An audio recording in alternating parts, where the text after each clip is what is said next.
Thank you for joining us today. My name is Kim Fratto, and I am the Assistant Director of Special Education for the Utah State Board of Education. We are excited to share with you the Utah Reflective Framework for IEP Team Development. Today, you will hear from our state-level inclusion team, led by Lindsay Cunningham. Jolie Honey, our Mathematics Equity Specialist, will follow, and Becky Unker, who oversees specially designed instruction, will wrap things up. During the presentation, you will also have the opportunity to hear from stakeholders who collaborated with us throughout the process.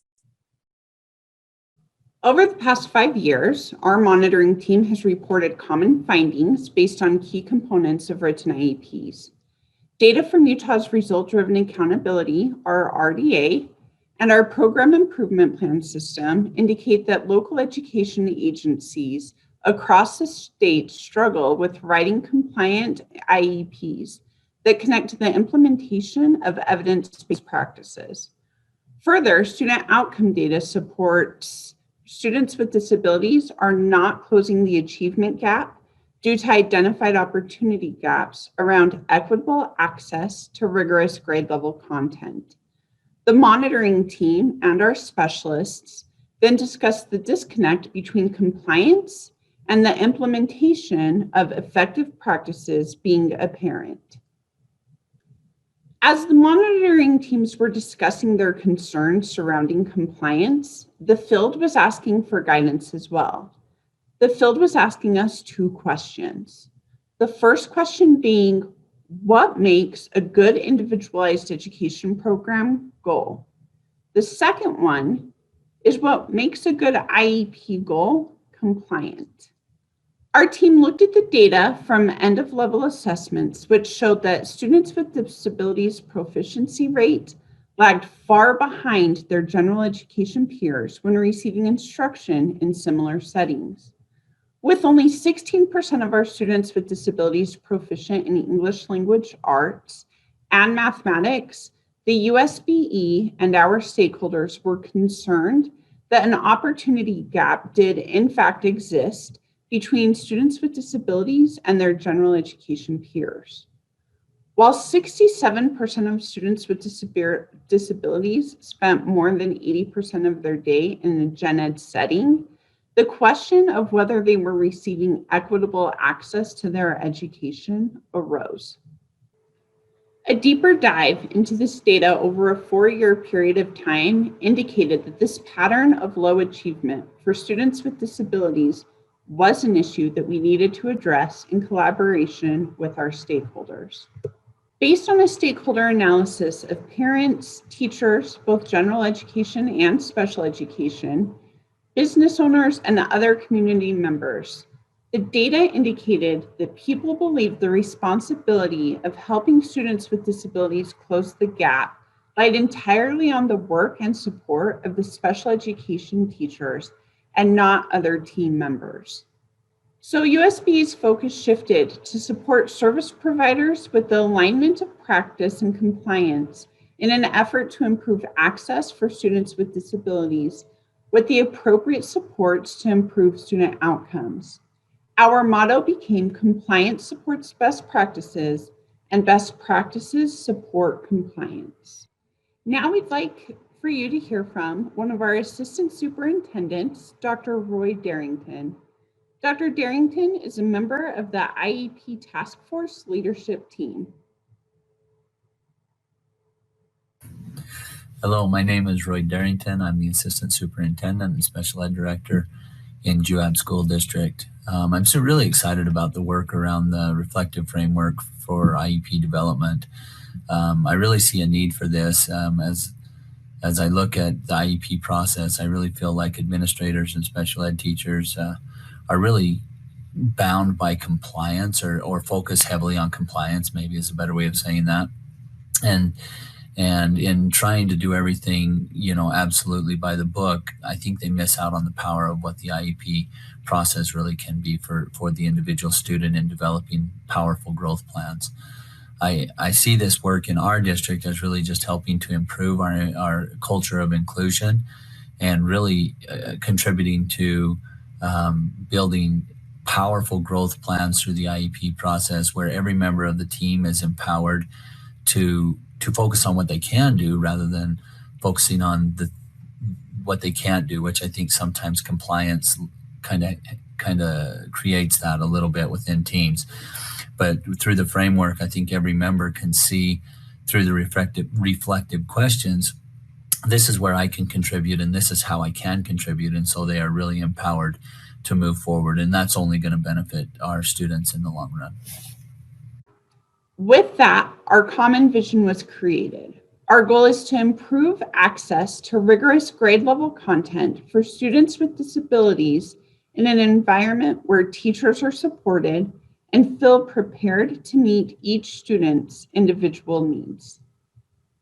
Once we identified our problem and came up with a common vision to set parameters for the goals that we had in mind, we asked the question, who should help us solve this problem? We created a state-level task force that included special education directors, curriculum directors, content specialists, Utah Parent Center, higher education pre-service instructors, building administrators, general education and special education teachers, and Utah State Specialist. All of our contributors came from across the state of Utah. And as we worked together in our process, we discussed how our outcome is intended to be a school team resource. As one of our participants noted from our leadership team, this document will benefit teachers and staff that may not have the experience needed to thoroughly look at how all of the components of the IEP process work together. This document, when followed, can work to create a rigorous education plan for our special education students. What I would like for you to do is notice this graphic and answer the question, what do you notice about the graphic? And what do you wonder?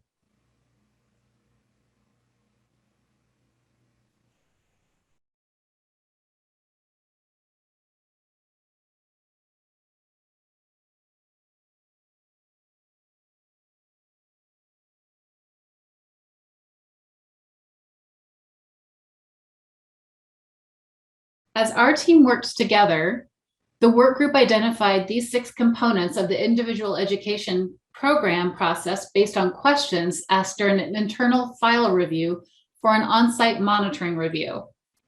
A list of reflective questions was then developed to align with each component to further guide the IEP teams in developing a compliant IEP that aligns to the key competencies of the grade the student is enrolled. Connections to the implementation of evidence-based practices to ensure students with disabilities are provided with specially designed instruction and related services or supports were addressed. What the team did is they took those 6 key components from monitoring visits and the conversation of what is the checklist and what are the reflective questions and came up with this framework. So first you'll notice the rule at the top that I have circled. Each key component in the document begins with a citation of the rule that is tied to the particular part of the IEP. This is done as a reference and guideline for those using this framework. The purpose of including the rules is to help users become familiar with the requirements of both IDEA and Utah rules. Each rule was then unpacked into a set of statements that became known as the checklist. The checklist is based on questions asked during an on-site monitoring visit or during an internal file review. The checklist supports the IEP team to learn and make sense of the rules tied to this framework document. Using the checklist, our leadership team for the IEP created reflective questions. These are not yes/no questions, as the intention is to have teams reflect on practice using this document to improve how we write IEPs and to also increase student achievement as a result. The next section of this presentation highlights and provides engagement opportunities for each component related to the reflective framework for IEP development. You'll have approximately 90 seconds to reference the discuss section of the framework and have the opportunity to identify the reflective questions you believe would have the greatest impact. The first of the 6 components is the PLAAFP, the present levels of academic achievement functional performance. What you'll notice is that in the PLAAFP, on the left-hand side, we provided a couple of examples from the checklist. And then on the right-hand side, you'll notice that the questions that are reflective do things like reference the student strengths. And so how is the data supporting student strengths? It is also talking about how can students learn to self-advocate and support for their success in a general education classroom. And then also the aspect of how multiple data is used to identify students' current strengths. In every situation, we want to make sure that the reflective questions help support a team in making decisions that best meet the needs of students. At this time, we would like for you to reference the PLAAFP section of the Reflective Framework for IEP Development document.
The next component is special factors.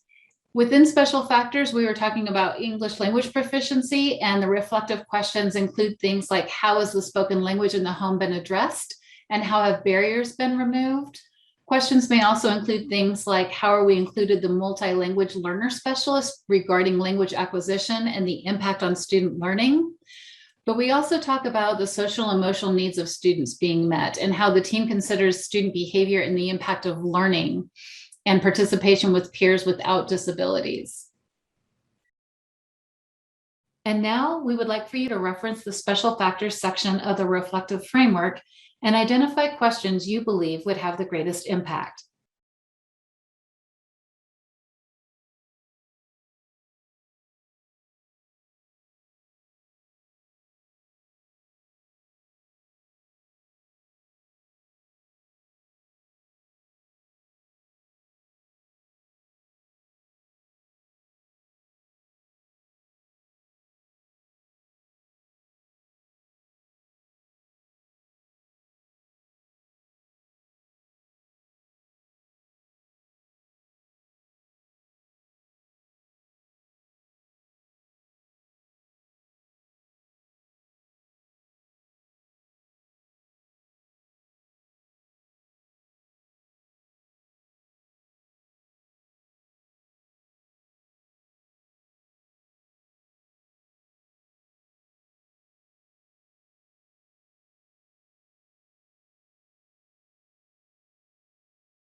The next component is connected to goals. And within the goals, one of the things that we want to do is make sure that students' strengths are connected to the goals and also that they are having access to grade level content and that they are going to be successful with the key competencies in the grade. And now we would like for you to reference the IEP Goals section of the reflective framework and identify questions you believe would have the greatest impact.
The next area of focus for our component is service time. And for service time, we want to address specially designed instruction and how we make sure that students have access to grade level material. And then we also want to talk about the time and the frequency of services, ensuring that students are located in the least restrictive environment. And now we would like for you to reference the service time section of the reflective framework and identify questions you believe would have the greatest impact.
The next component is accommodations and modifications. Within accommodations and modifications, we wanted to ask questions such as what input from the student is being considered in program design? And also, how is the data on implementation and the use of supplementary aid services and program modifications being analyzed and adjusted to ensure appropriateness and impact on outcomes? Highlighting that we want students to be part of the process and also that we are using data to talk about implementation. In addition, the IEP states the frequency of supplementary aid services and programs. So we want to ask about the types of data supports and also how often, when, and why.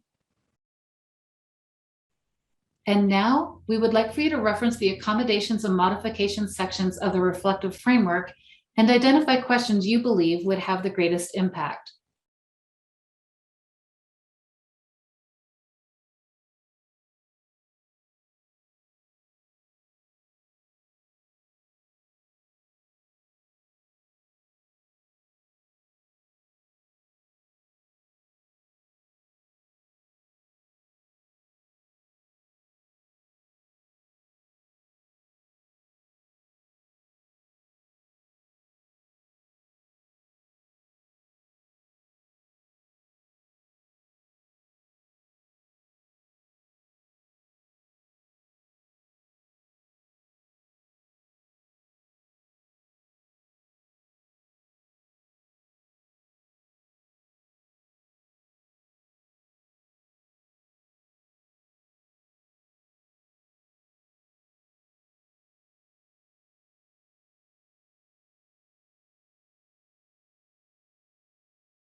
The next component is transition.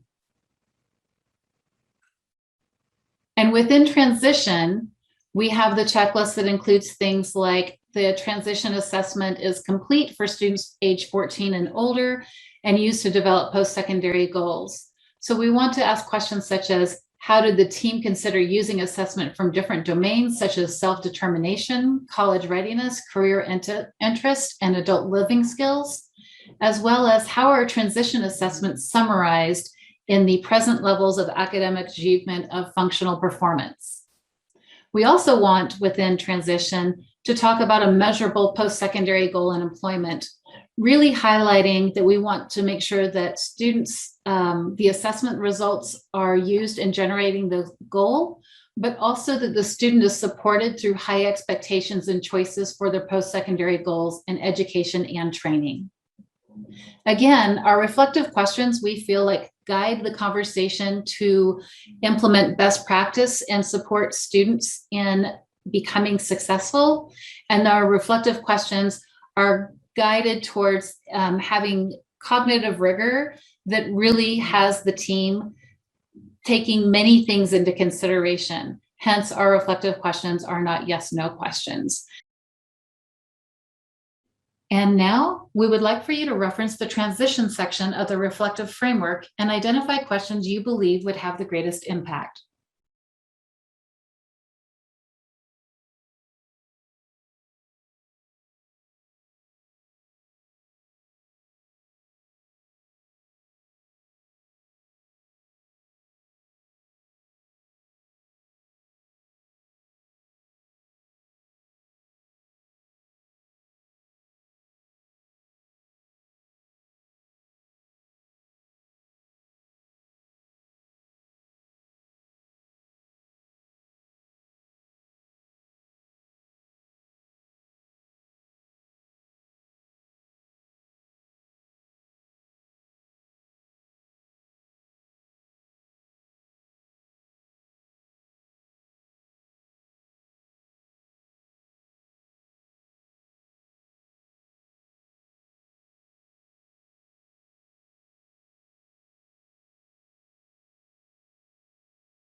As our team progressed, we have a couple of more quotes that we would like to share with you.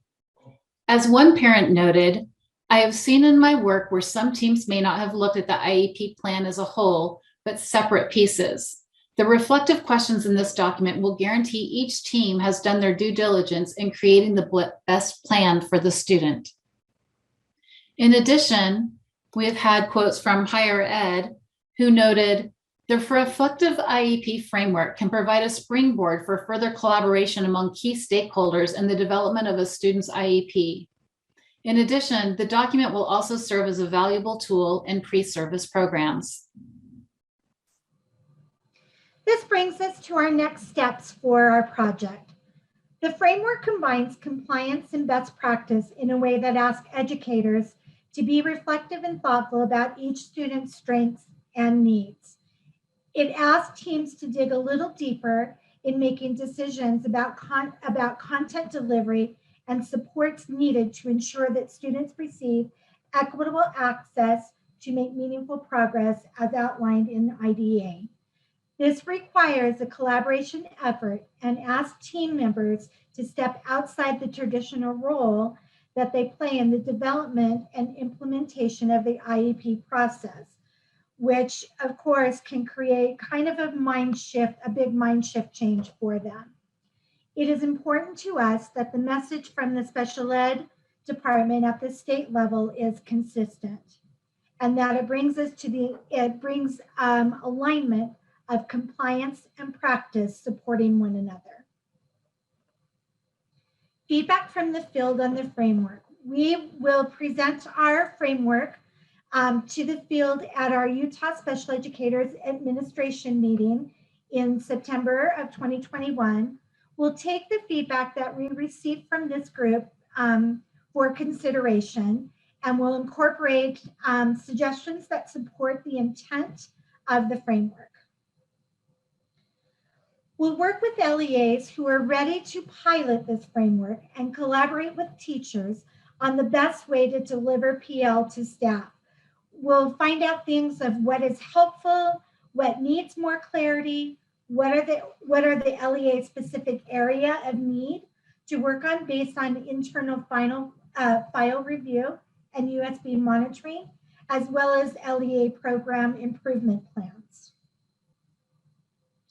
We want to be able to meet the LEAs where they're at and help them create a plan to utilize this tool and roll it out into their LEA. We will be tracking data on readiness survey, which will show us the level of statewide interest. Piloting with an LEA will allow us to see what is working for teachers and students regarding equitable access or LRE data, and statewide LEA implementation will report the level of interest and the outcome data of students.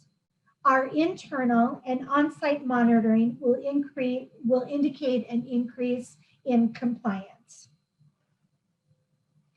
This brings us to the conclusion of our presentation today. If you have questions, you can contact us by email or look for us on Twitter, which is all on this slide. Thank you for joining us for our presentation today, and enjoy the rest of the conference.